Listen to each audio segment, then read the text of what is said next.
There's a silent storm gathering inside McLaren, and it doesn't come from Red Bull, Ferrari, or Mercedes. No, it's brewing between two of the sharpest young drivers on the grid, Lando Norris and Oscar Piastri. After a dominant 1-2 finish in Miami, with over 30 seconds of advantage over the rest of the field, McLaren is no longer chasing, they're leading. And now, the biggest threat to their future might not come from outside, but from within. Just 16 points separate Norris and Piastri in the standings, and ironically, that's the same distance between Norris and Verstappen. What does that mean? That this could soon turn into a full-blown title fight between teammates. It's not the first time we've seen this. F1 history is full of team rivalries that turn toxic. Hamilton versus Rosberg, Alonso versus Hamilton, and Piastri knows it.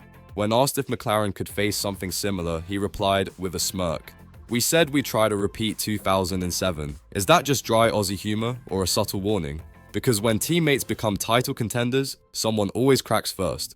You're watching F1 Prime News, and today we dive deep into the battle that could define McLaren's future. Oscar Piastri vs Lando Norris, a rivalry that might not explode in public, but is definitely heating up behind the scenes. It's a rare moment in Formula One when a team finds itself with not one, but two drivers capable of challenging for the title. And it's even rarer when the car gives them both the chance. That's exactly what's happening at McLaren in 2025. In Miami, Norris took the spotlight with a sensational victory, but don't forget, Piastri was right there too, showing pace, control, and consistency all weekend long. The gap between them? Just one race result. And here's where it gets interesting. Piastri didn't dismiss the rivalry, he embraced it. Not with bravado, but with awareness. "It's always been a tight fight between us," he said. "There'll be weekends where Lando is stronger, and weekends where I'll have the edge." Those aren't just polite words, they're a quiet declaration. Piastri knows what's coming. He's not here to play second fiddle, and neither is Norris. After Miami, both drivers were asked a simple but loaded question. Could we see a Rosberg vs Hamilton-style title fight inside McLaren? Lando Norris didn't take the bait. He kept it short, almost dismissive. "Time will tell," he said, looking away. No smile, no tension, just cold restraint, like a driver trying not to add fuel to a fire he knows is smoldering. But Oscar Piastri, he leaned in.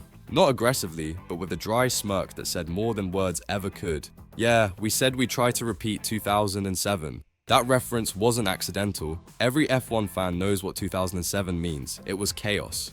Alonso and Hamilton, both in their first season with McLaren, ended up in a brutal civil war, and the result, they destroyed each other's title chances and handed the crown to Kimi Räikkönen. By invoking 2007, Piastri wasn't just being clever, he was sending a message. He knows the history, he knows the risks, and he's not afraid to step into that battlefield, even if the enemy is dressed in the same orange overalls. This rivalry isn't speculation anymore, it's real, it's personal, and it might already be underway.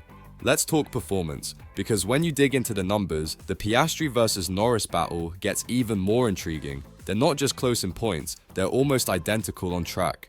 Sector times, qualifying pace, tyre management, the margins are razor thin. In several races, Piastri has been just hundredths behind Norris in quali, and in others, he's edged ahead in pure race pace.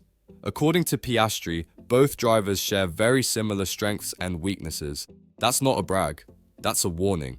9 times out of 10, he said, whoever leads after turn 1 will stay ahead. Why? Because overtaking in these cars isn't just hard, it's nearly impossible when both drivers are in equal machinery with matching setups and pushing the same limits. This means track position, pit strategy, and team calls will define who wins each internal duel. And in a title fight where McLaren can't afford mistakes, even a small hesitation from the pit wall, a delayed tyre change, a misjudged undercut could turn teammates into enemies. Right now, it's respect. But when points and pride are at stake, it doesn't stay that way for long. On the surface, McLaren looks united, smiles in the garage, congratulatory radio messages, a team celebrating progress after years of chasing shadows. But look a little closer, and you'll see the cracks forming. This isn't a team managing one rising star, it's a team managing two, both young, both hungry, both believing this is their year. Team harmony is easy when you're winning together, but what happens when the stakes rise, when one driver feels sacrificed for the other, when pit stop priority becomes controversial, when strategy just happens to favor the driver ahead? Piastri and Norris may respect each other now, but make no mistake, they both want to be the number one. And deep inside McLaren, the leadership knows it. The engineering team walks a tightrope every race weekend, trying to keep both sides happy while chasing the constructors' title. There's no clear favorite yet, but that might change. All it takes is one moment, one team call, one bad stop, and suddenly, this friendly rivalry becomes an internal war, and McLaren knows exactly how badly that can end. Every rivalry has its trigger moment, that instant when tension turns into conflict, and with Norris and Piastri, it might come sooner than anyone expects. It could be a late call in the pit lane, a poorly timed undercut, a team radio where one is asked to hold position while the other charges ahead. It could even be a wheel-to-wheel battle that leaves just a little too much tire smoke and not enough space. So far, we've seen maturity, but the Miami weekend revealed something more. Urgency. Norris finally broke through for his maiden Grand Prix victory. That changes everything. He now sees himself as a genuine title contender. And Piastri, he's no longer the rookie, he's just 16 points behind, within striking distance. He knows this car could give him a shot at the title too, and he knows what happened in 2007 when teammates took points off each other and lost it all. The difference now? Both drivers are smarter, but they're also more ambitious, and if there's one thing Formula One teaches us every year, it's this. Teammates don't stay teammates for long when the championship is on the line. McLaren is in a rare and dangerous position. They finally have a car that can fight for wins, maybe even for a championship. But now comes the hardest part, keeping both drivers focused on the bigger picture without tearing each other or the team apart. So what do?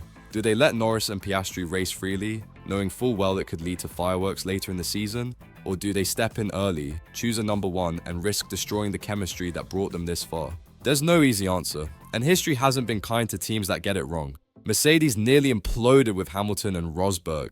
Red Bull had to manage Vettel and Webber in chaos, and we all remember the scars of 2007 for McLaren itself. Team principal Andrea Stella must now walk a fine line. Reward performance without triggering division, maintain fairness without appearing indecisive. The truth, this isn't just about driver management, it's about championship survival, because if McLaren waits too long to act, they might lose control of both the title and the team. So here we are.